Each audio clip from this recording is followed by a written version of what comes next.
Marami nating tanim pero magtanim pa rin po tayo. Tingnan nyo. May namunga na rin tayo ditong niyog. Medyo may pagka-dwarf siya kasi mababa pa. Namunga na siya. At tapos doon sa unahan nga may dwarf din tayo doon. Maliit pa. May bunga na rin. So ito mga dwarf coconut din ito. Ayan, hanggat may bakante pa yung lupa natin, tamnan pa rin natin ang tamnan. Tapos ngayon nga po, dahil marami tayong tanim, may dala rin tayo ditong bougainvillea. Ito naman, magtanim din tayo para dito sa harap naman, para mas gumanda yung area natin, na mas masayang tingnan. So tara, magtanim muna tayo. Lahat yung ating bagong dwarf coconut.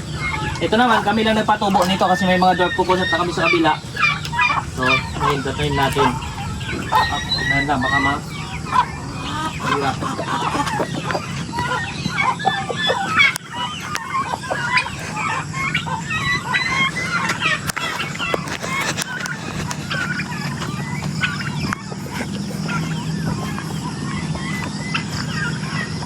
Yan, dito banda, tamnan ko yung bantang ibabaw lang para madaling magkuha ng buko.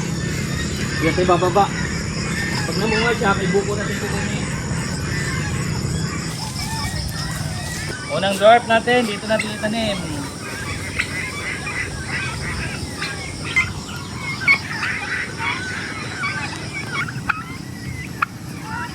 So yung next. Ito lang sila sa pagkain dito, may mga mais tayo, tapos may mga niyog din dyan. Oh. So anytime pwede nilang balik-balikan yan. Dito naman natin nilagay yung baboy sa may bandang pa-slope. Yung isa nito nasa kabila. Ito yung isa iniwan natin dito. Sa pa-slope natin nilagay para hindi magputik. Okay naman siya dito. Nung una ninibago siya, ngayon sanay na siya. O, yung binigay ko kahapong saging, oh, ubos yung puno ng saging. Nakikayo. Usog na yung mga pabo. Yung manok gala na, nasa labas na. Yung pabo naman nandito lang. Sa plano rin natin ayusin tong maglagay tayo dito ng area kasi yung kabila malapit na nilang gamitin. Malapit na lumipat dyan yung may-ari. So para hindi naman makaistorbong yung manok, plano natin gagawa natin doon ng bahayan, tapos lambatin natin na mataas na net para doon sa manok. Ay sama na rin natin yung pabo. Ito sila sama-sama para hindi tayo makaistorbo doon sa mga lilipat dito sa kabilang lote. Nilirili kong pagkain sa itik. Pinabawasan muna ng mga pabo. So tara, pakain muna natin itik.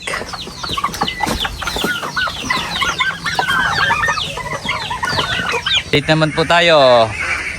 Ayan, dito tayo sa itikan. So ngayon po, nag-aantay ng mga itik. O, andyan sila sa loob. Pasok na naman po tayo dito sa itikan. Kumustahin na naman natin sila. O, itong mga gwardya, o. Dito sila sa pinaka-pinto. Sila yung gwardya. Itik natin. O, ayan, dito na. Tatawag na. Ayan, same pa rin po yung pakain natin. So, darak na mayroong mais. Mix po ng darak at mais. Buong mais po. Kasi itong buong mais mas mura. Oh, itong kalakay kasi kaya na nilang kumain yan.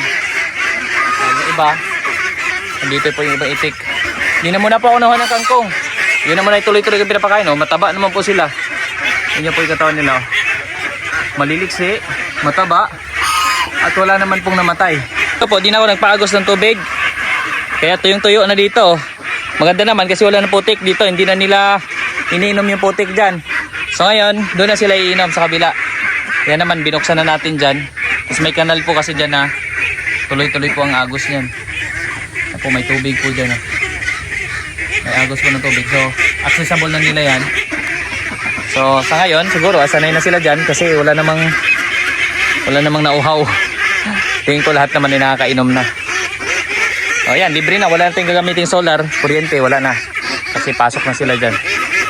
O, maliban na lang pag mag-umpisa na mga itlog yung nauna nating team dito, ihiwalay ko siguro yan para pwede kong bigyan ng laying mash. Yung duck layer pellets. Para mangitlog yan dyan ng tuloy-tuloy.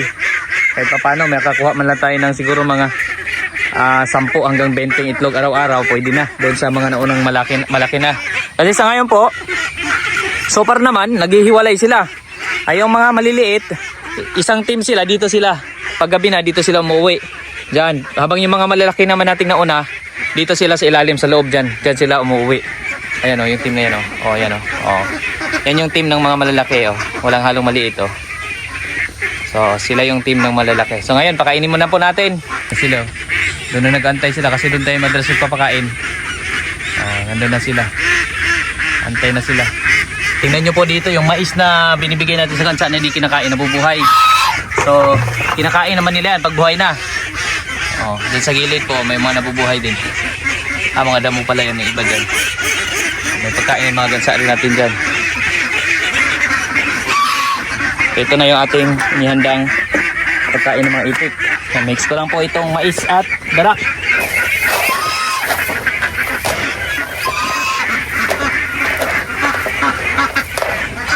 Pwede natin tubig. So same pa rin po yung pagkain natin. Kasi dito ko nakita sila, okay sila dito. Mais at darak. Kaya nga pre-range naman din sila.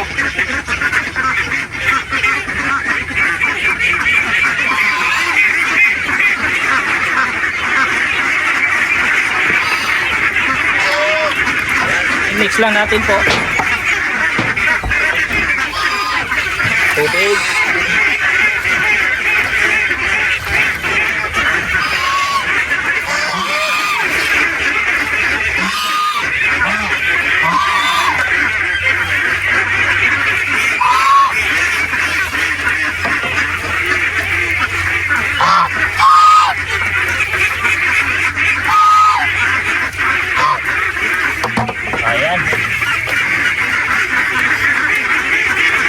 Kahit nga po sa baboy, pwede rin pakain to.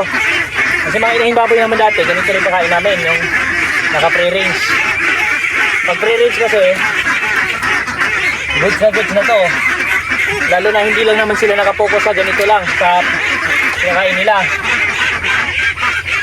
Tulad po dito, yung mga alaga natin dito, nakain din yan ng mga damo. Insekto, kasi naka-pre-range lang sila. Yan, lagyan natin sa doon. Ito.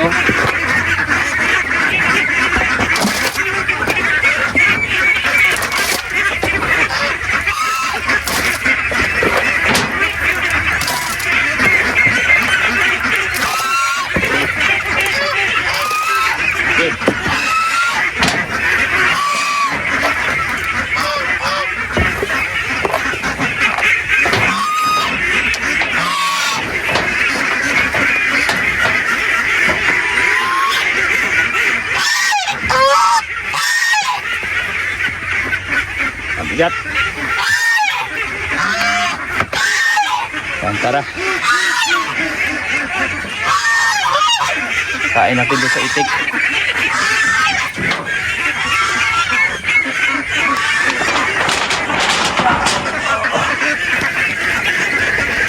Sila.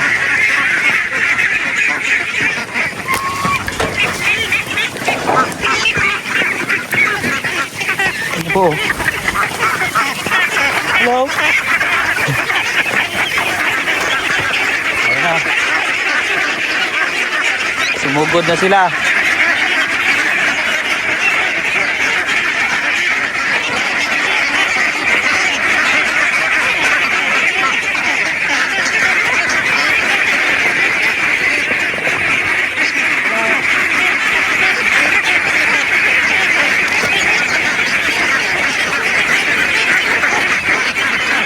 Takot lang mapakan.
rin po para lahat makakain kasi may iba pagka ganitong nadumog na sila dun sa galon, mahirapan sila maglagaw.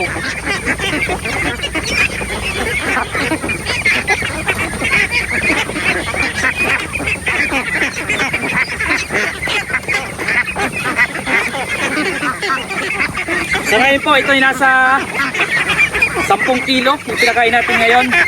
Tapos maghapon naman, usually nasa around mga 12 kilos. So total of nasa 22 kilos yung pinapakain natin araw-araw. No, pizza at darak yun na wala pang tubig.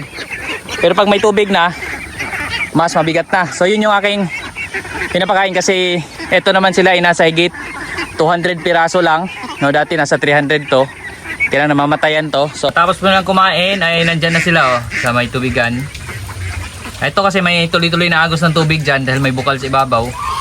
So yan po yung inuman nila. May kawayan ako nilagay dyan. Dyan diretso yung tubig. Tapos yung sobra lalabas dyan sa pinagliguan nila. So yun po yung advantage. No, kapag mayroong tubig doon sa area natin may bukal or may source ng tubig.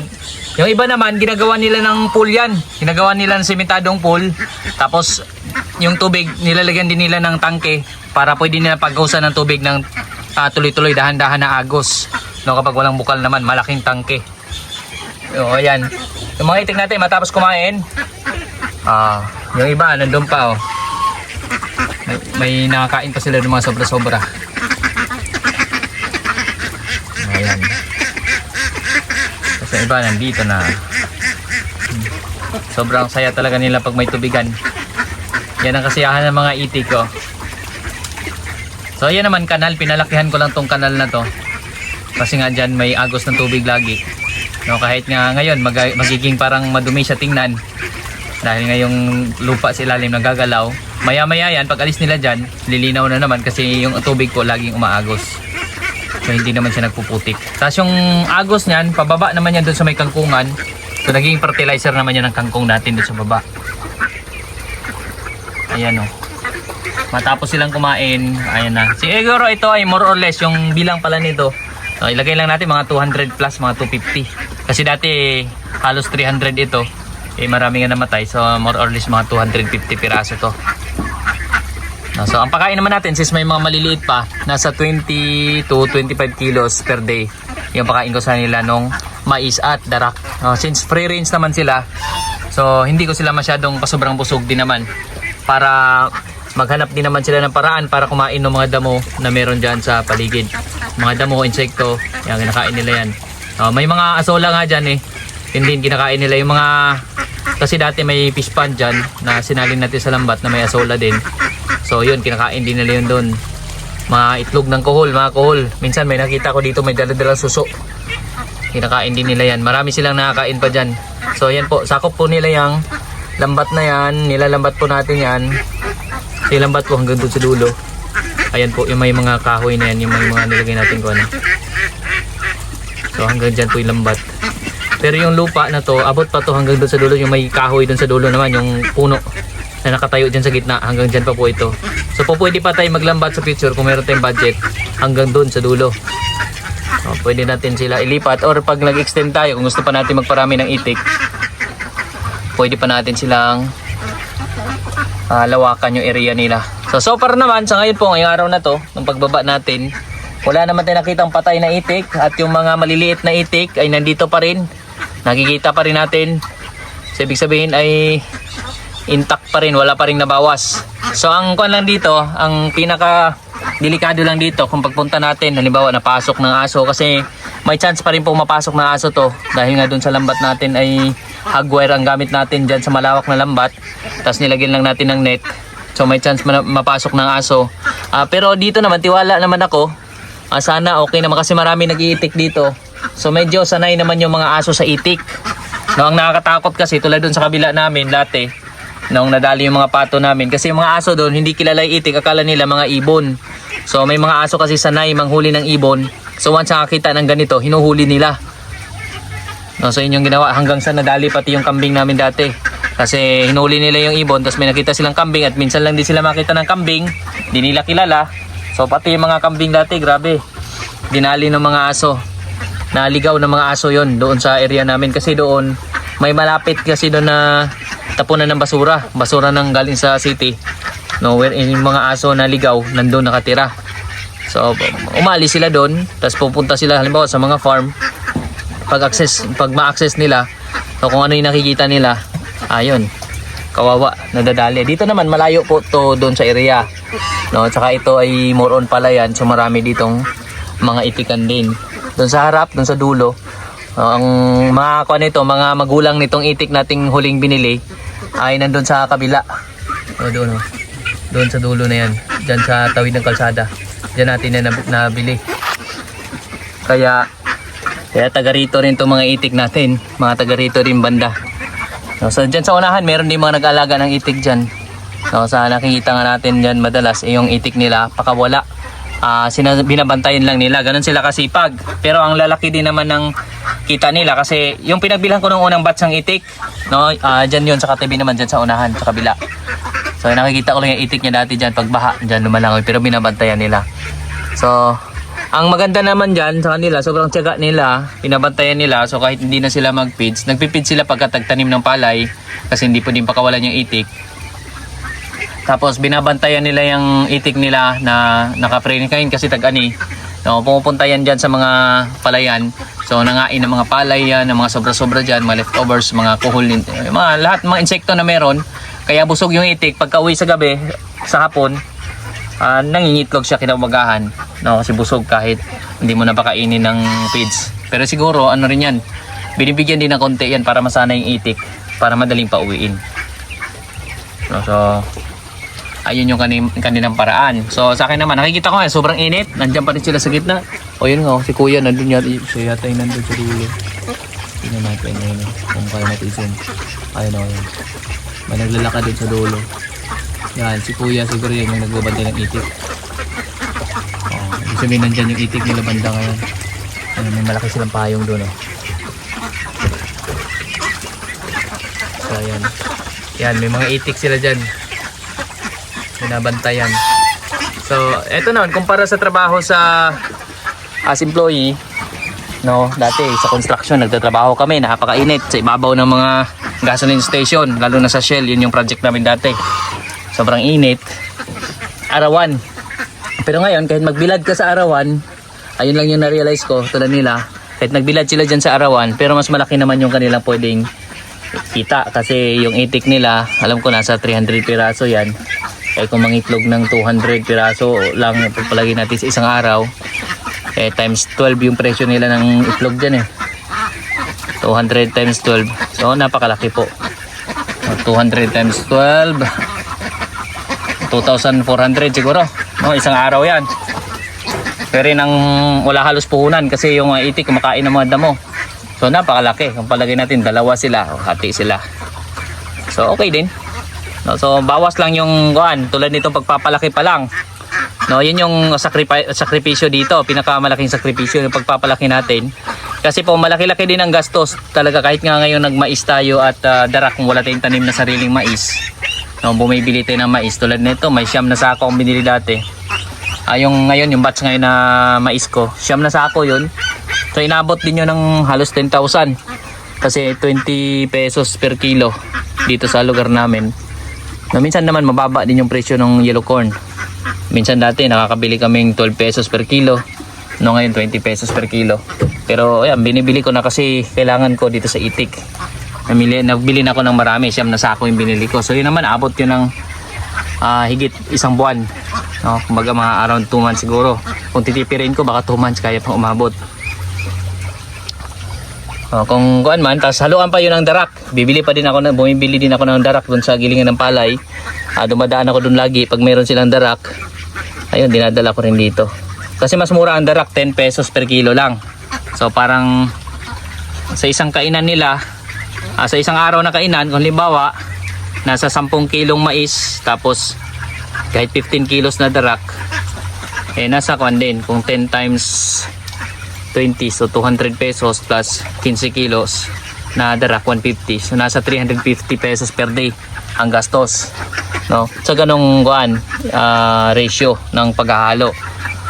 Kung yun, 10 kilo tapos 15 kilos na 10 kilong mais, 15 kilos na darak. everyday. So sa ganito kadaming itik, so nasa 350 per day ang gastos. So yun lang po yun talagang kuan, disadvantage yung gastos. Kaya kailangan talaga, kung pwede naman din talaga tayo makatipid, may isang way din naman. Yun, kung tsagain natin makuha ng kangkong, haluan natin madre de agua, tanim tayo madre de agua, tanim tayong mais. So yan, makakatipid tayo kahit na walang darak. Tapos meron lang mataas yung protein din kasi ng madre de agua. Marami tayong madre de agua. May tanim kasi ako dito madre de agua pero konti pa lang. Saka maliliit pa. So siguro sa mga next batch pa yan ang pagpaparami natin ng itik mga gamit. Pero ang plano ko dito, since ngayon ay na-realize ko nga medyo malaki-laki nga rin yung gastusin natin. Kasi doon sa CCO pa lang, gumastos tayo ng halos nasa 15,000. Tapos ngayon nga every day nasa 350 per day yung gastos ko. Dito pa lang sa ako pagpapalaki lang to sa kanila. Kasi once na mangitlog na sila, kuha naman yung feeds naman yung papakain na natin, laying mash. Kasi hindi naman ako magpapagala na sa kanila dyan sa palayan. Maliban na lang siguro kung may tingnan natin kung sipagin tayo sa pagbabantay sa kanila. Pero yan kasi mga palayan dyan, may nakatoka na dyan.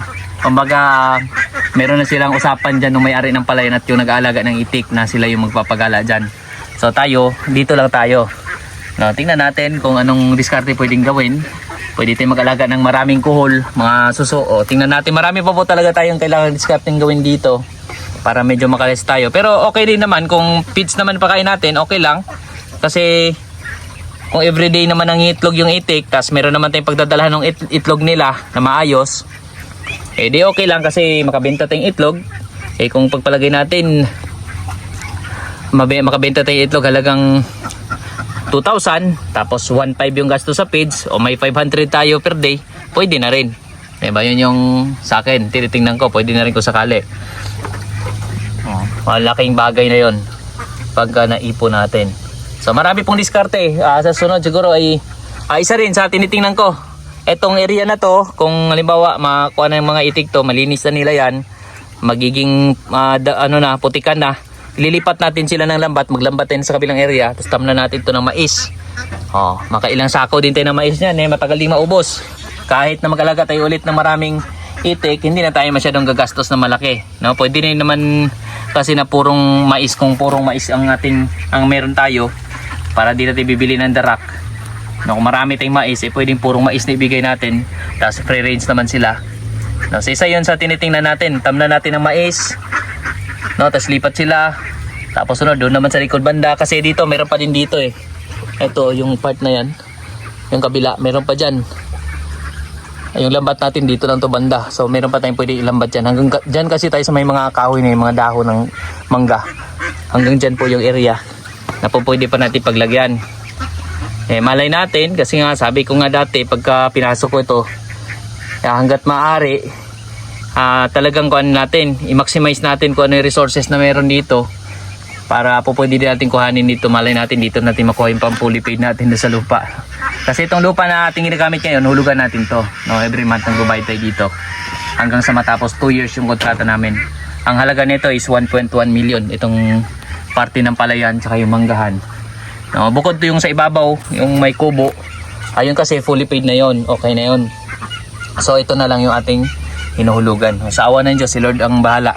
Kung talaga ipagkaloob niya sa atin ito, siya ang bahala sa atin. So ayan po ang ating update mula dito sa mga itik. Nakaligo na sila. Yung iba, yan sa arawan, yan yung gustong gusto nila, tuyong-tuyo yung apakan. Hindi naman po umulan dito ng ilang araw na, siguro mga 3 araw, 4 na araw. 4 na araw pala, mga ganun, hindi na umulan. So tuyong-tuyo na rin dito. Basang-basa yung itik at ang sarap na liguan nila dyan. Ayan yung liguan nila. So yan po muna yung ating update mula dito sa mga alaga namin. At ngayong araw, ito po yung update at marami pong nag-request. Shout out po sa inyong lahat. Thank you so much po sa inyong pagre-request, kasi minsan sabi ko, baka maboring naman yung mga manonood. Isipin nila pa ulit-ulit. So may marami nag-request, gusto nila upload daw lagi hanggat maaari daw, araw-araw, para ma-monitor din nila yung pag-aalaga ng itik, yung mga kung ano yung mga challenges natin araw-araw, makita nila. Kasi marami din nais din mag-alaga ng itik. So ito yung ating update.